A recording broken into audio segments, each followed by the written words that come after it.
Olá! De cada 10 estudantes da rede pública que concluem o ensino fundamental, 8 apresentam dificuldade na leitura, interpretação de texto e resolução de problemas matemáticos. Sobre avaliação de aprendizado, eu converso com a professora Regina Jardim, que é coordenadora do curso de Pedagogia da Anhanguera.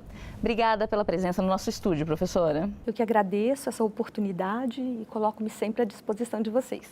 Esse número que eu mencionei, é da prova de 2015, Prova Brasil 2015. Ela se refere à região metropolitana do Vale, quando a gente avalia as séries iniciais do ensino fundamental, o resultado não é tão alarmante. O que acontece nesse intervalo entre os anos iniciais e os anos finais do ensino fundamental?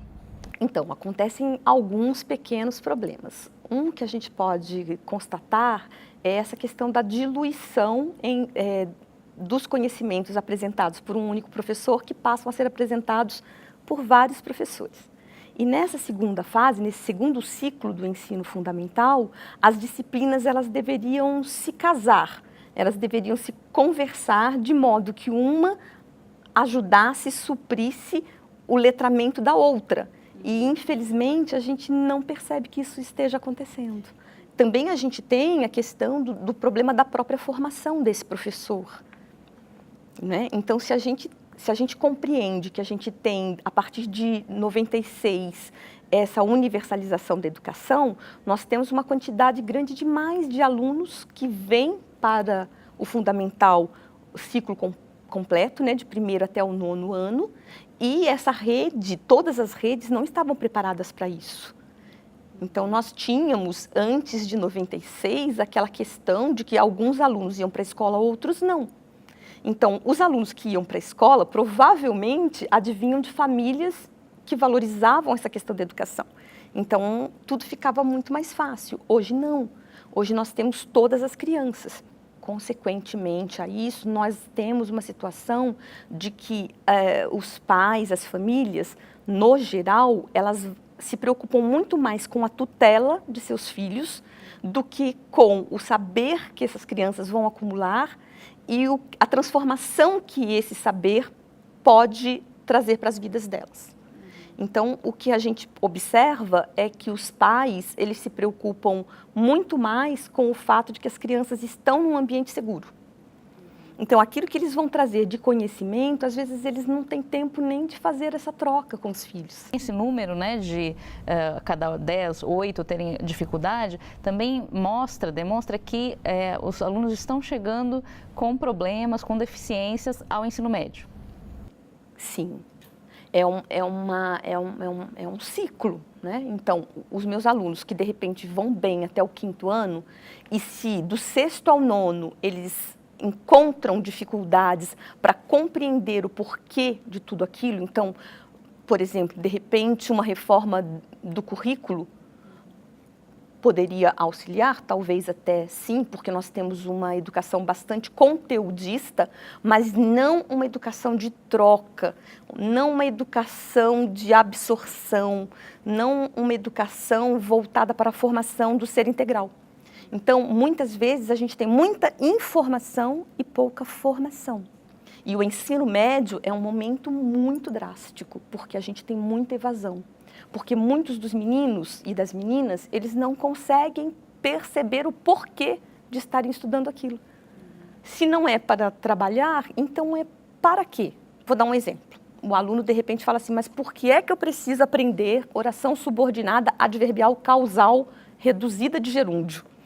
Estou dando um exemplo assim, bem longo, realmente, para quê? Não é? Talvez ele não precisasse, ele só precisa de saber usar essa oração para a construção do texto dele e para a compreensão das causas e consequências que estão no texto que ele lê. Então, diferentemente lá daquele professor do primeiro ciclo, que está pertinho, que senta do lado, que conta uma história, que vai ao pátio, esse professor do ensino fundamental, ele acredita que ele tem uma apostila para dar conta, ou um livro didático para dar conta, e ele apresenta os conteúdos. Que significado esses conteúdos estão tendo para os alunos, aí não é uma coisa que se discute, infelizmente. E aí ele vai chegando ao ensino médio com essa defasagem cada vez maior. Também existem rankings internacionais, não é mesmo? Por exemplo, o PISA, Programa Internacional de Avaliação de Estudantes. Ele é aplicado de 3 em 3 anos, né, com crianças, com jovens de 15 anos, em 70 países. E o Brasil obteve a posição na última edição, em 2015, de número 63 entre 70.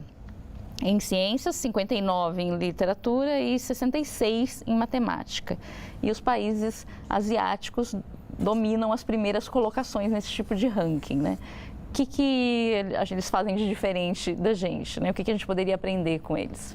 Eu acho que a gente pode aprender muita coisa com eles, mas antes a gente precisa entender essa questão sócio-histórica. Então, o Brasil foi um país descoberto em 1500, e até 1808, com a vinda da família real portuguesa para o Brasil, ninguém pensou em educação no Brasil, a não ser um rudimento de educação jesuítica. Depois de 1808, alguma coisa se iniciou, que apenas em 1932 é retomado com o movimento da Escola Nova. Esse movimento da Escola Nova, o que ele dizia? Ele dizia que a escola deveria ser para todos. E aí, de 1932 até 1996, a gente percebe que isso ficou esquecido, porque apenas em 1996 é que isso vira uma lei da universalização da educação. Então, o que nós temos de problema é que nós precisamos, primeiramente, nós precisamos dar conta da quantidade e aí nós não conseguimos dar conta da qualidade. Nós temos uma população em queda. Né?